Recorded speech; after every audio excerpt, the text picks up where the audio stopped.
Advance spoken English connectors. जी हाँ, ये वो कनेक्टर्स हैं जिससे आपकी इंग्लिश स्पीकिंग काफ़ी फ्लुएंट, इम्प्रेसिव और स्ट्रांग हो जाएगी। तो 90 डे इंग्लिश स्पीकिंग कोर्स में आज हमारा डे 24 है और इसमें हम लोग कुछ एडवांस स्पोकन इंग्लिश कनेक्टर्स को देखेंगे। आइए शुरू करते हैं। The first connector is for the shake of, for the sake of. Okay, for the sake of means होता है के खातिर या की खातिर। ओके, देखते हैं पहला एग्जांपल। उसने परिवार की खातिर काम किया। उसने परिवार की खातिर काम किया। सेंटेंस होगा he worked for the sake of family। देखिए, the sake of family means परिवार की खातिर। ठीक है, मेरे खातिर for the sake of me, तुम्हारे खातिर for the sake of you। okay. दूसरा एग्जाम्पल, उसने पैसे की खातिर काम नहीं किया। उसने पैसे की खातिर काम नहीं किया। He did not work for the sake of money, for the sake of money। Okay, तीसरा एग्जाम्पल, क्या तुम करियर की खातिर मेहनत करोगे? Will you work for the sake of career? For the sake of career। ठीक है, तो for the sake of family, परिवार के खातिर, for the sake of money, पैसे के खातिर, for the sake of career, career के खातिर। अब इनका यूज आप करिए और बेहतरीन यूज बोलिए। दूसरा यूज है no sooner dash than. No sooner के बाद में याद रखना दैन आता है। ठीक है, नो सूनर दैन। पहला एग्जांपल है, जैसे ही मैं बैठा क्लास शुरू हो गई। ओके, जैसे ही मैं बैठा क्लास शुरू हो गई। एक बार इंग्लिश देख लेते हैं, हो गई ही है कि नहीं? हाँ, शुरू हो गई। जैसे ही मैं बैठा, वैसे तो इसका जो सही हिंदी है वो ये है, मैं बैठा नहीं कि क्लास शुरू हो गई, क्योंकि ये नेगेटिव है ना। काम किया, काम शुरू किया नहीं कि ये हो गया। ठीक है, no sooner did I sit, मैं बैठा ही नहीं कि क्लास स्टार्टेड, क्लास शुरू हो गई। नो सूनर के बाद में आपको डिड यूज करना है। No sooner did I sit than class started. ठीक है, इसका मतलब जैसे ही मैं बैठा क्लास शुरू हो गई, या फिर मैं बैठा नहीं कि क्लास शुरू हो गई। क्योंकि नेगेटिव है तो बेहतर ये होगा कि जैसे की जगह पे आप ये यूज करिए, मैं ऐसा काम किया नहीं कि ये हो गया। ओके, दूसरा, जैसे ही मैं बैठा क्लास शुरू नहीं हुई, यानी मैं बैठा नहीं कि क्लास शुरू नहीं हुई। No sooner did I sit than class did not start. क्या तुम पहुंचे और मीटिंग शुरू हो गई? No sooner did you arrive than meeting started. Okay, चलिए थर्ड वाला देखते हैं connector instead of. Instead of, पहला एग्जाम्पल, उसने पढ़ाई की जगह मोबाइल चलाया। इंस्टेड ऑफ यूज होता है के स्थान पर, के स्थान पर या फिर की जगह। तो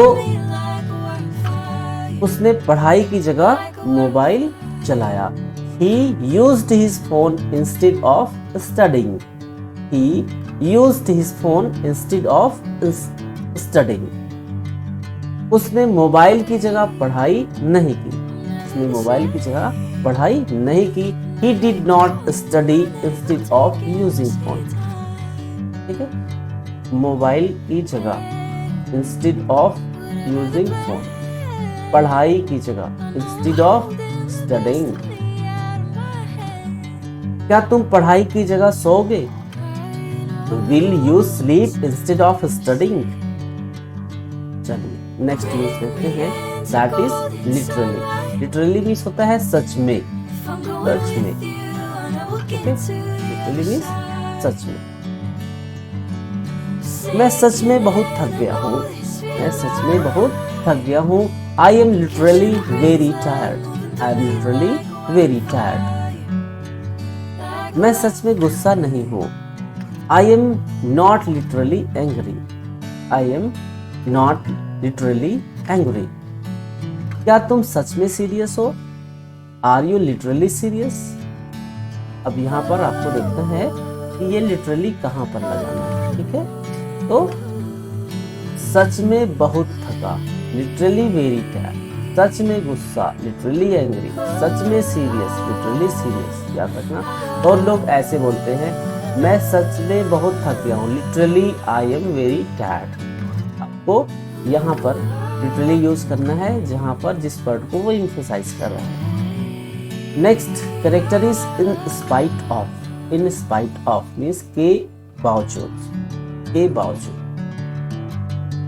बारिश के बावजूद हम खेले, यानी बारिश होने के बाद भी हम लोगों ने खेला। बारिश के बावजूद हम खेले। We played in spite of the rain, we played in spite of the rain. बारिश के बावजूद, इन स्पाइट ऑफ रेन। बारिश के बावजूद हम नहीं खेले, बारिश के बावजूद हम नहीं खेले।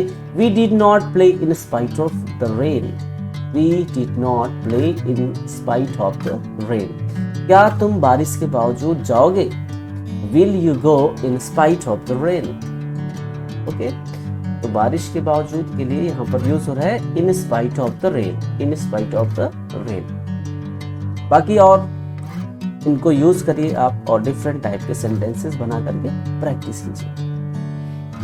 इन addition to, in addition to means होता है के अलावा, यानी इस काम को किया है और उसके अलावा ये भी करता है। लेकिन पढ़ाई के अलावा वह जिम जाता है। एक तो जाने का काम करता है, एक पढ़ाई के अलावा, ठीक है। तो एक एक्शन के अलावा दूसरा एक्शन भी करता है, के अलावा या के अतिरिक्त, अतिरिक्त, ठीक है। इन एडिशन टू, वह पढ़ाई के अलावा वो जिम जाता है।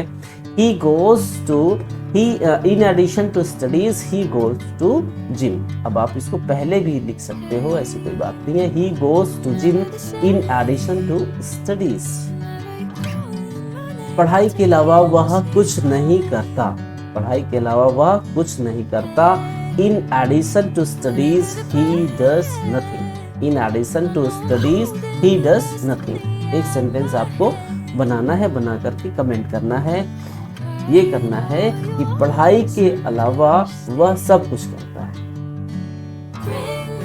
ओके, नेक्स्ट एग्जाम्पल है, पढ़ाई के अलावा तुम क्या करते हो, पढ़ाई के अलावा तुम क्या करते हो। डेली यूज सेंटेंसेस है, काफी यूजफुल है। बार बार ऐसा ये वाक्य बोला जाता है, ये सेंटेंस यूज होता है कि पढ़ाई के अलावा तुम क्या करते हो, इस काम के अलावा तुम क्या करते हो, खेलने के अलावा तुम क्या करते हो, वहाँ आने जाने के अलावा क्या काम करते हो ना, फोन चलाने के अलावा तुम क्या करते हो।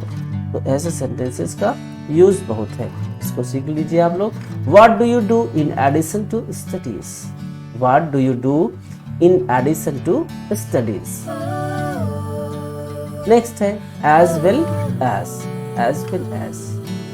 ओके, एज वेल एज का फर्स्ट एग्जांपल है, वह पढ़ाई के साथ काम भी करता है, वह पढ़ाई के साथ साथ काम भी करता है। एज वेल एज मीन्स के साथ। ओके, तो he works as well as studies, पढ़ाई के साथ as well as studies, खेलने के साथ as well as playing, लिखने के साथ as well as writing। वह पढ़ाई के साथ काम नहीं करता, वह पढ़ाई के साथ काम नहीं करता। He does not work as well as study। क्या तुम पढ़ाई के साथ काम करते हो? Do you work as well as study? Do you work as well as study? Next use as soon as, no sooner did का ये अफर्मेटिव है। देखिए इसका नेगेटिव होता है no sooner did, no sooner did, ये अफर्मेटिव है और no sooner did नेगेटिव है, ठीक है। as soon as जैसे ही मैंने इस काम को किया, तो बारिश होने लगी। जैसे ही इस काम को मैंने शुरू किया लाइट चली गई। ठीक है, तो वहाँ पे as soon as लगाते हैं, लेकिन जैसे बोलेंगे मैंने काम शुरू नहीं किया कि बारिश होने लगी। जैसे मैं पढ़ने बैठा नहीं कि लाइट चली गई, तो वहाँ पर नो सूनर डिड का यूज करते हैं। ठीक है, तो अफर्मेटिव इसका होता है as soon as और नेगेटिव होता है नो सूनर डिड। जैसे ही मैं पहुंचा उसने कॉल किया। जैसे ही मैं पहुंचा उसने कॉल किया।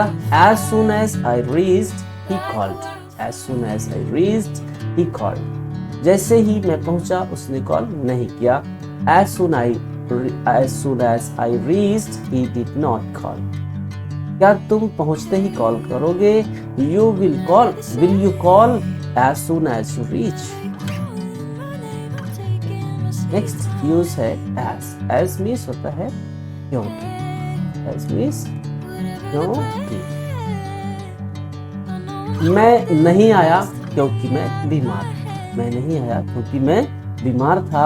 I didn't come as I was sick. I didn't come as I was sick.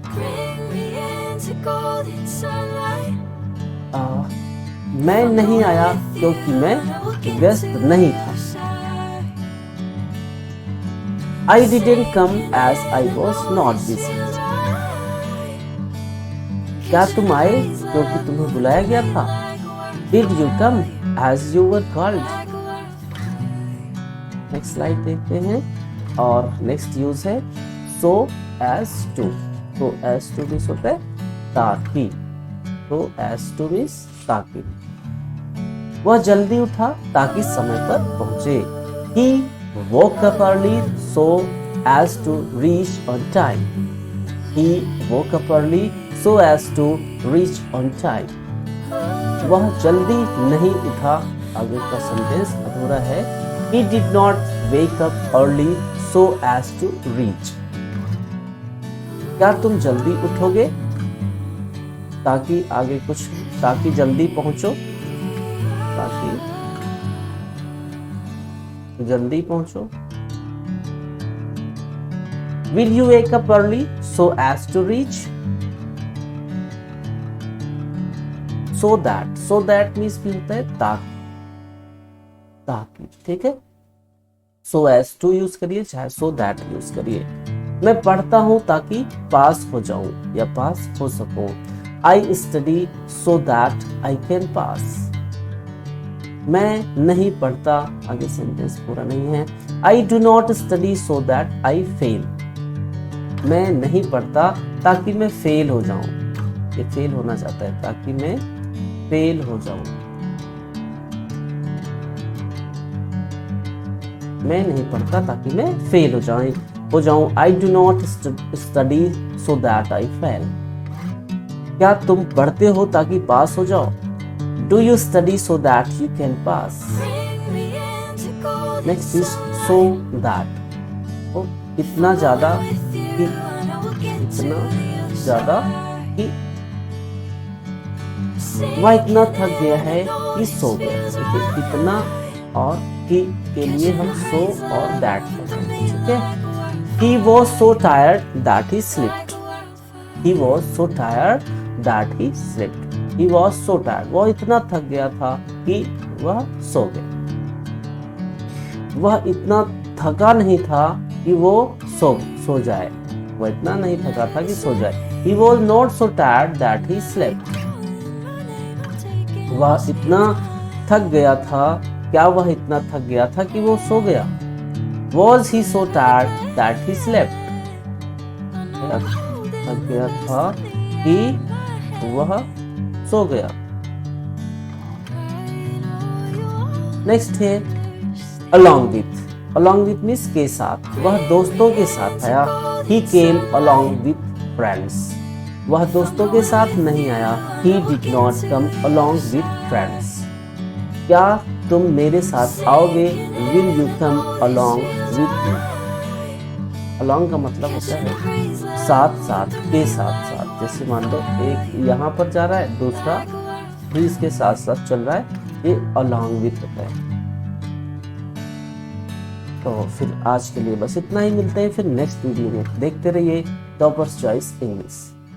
Thanks for watching, have a nice day.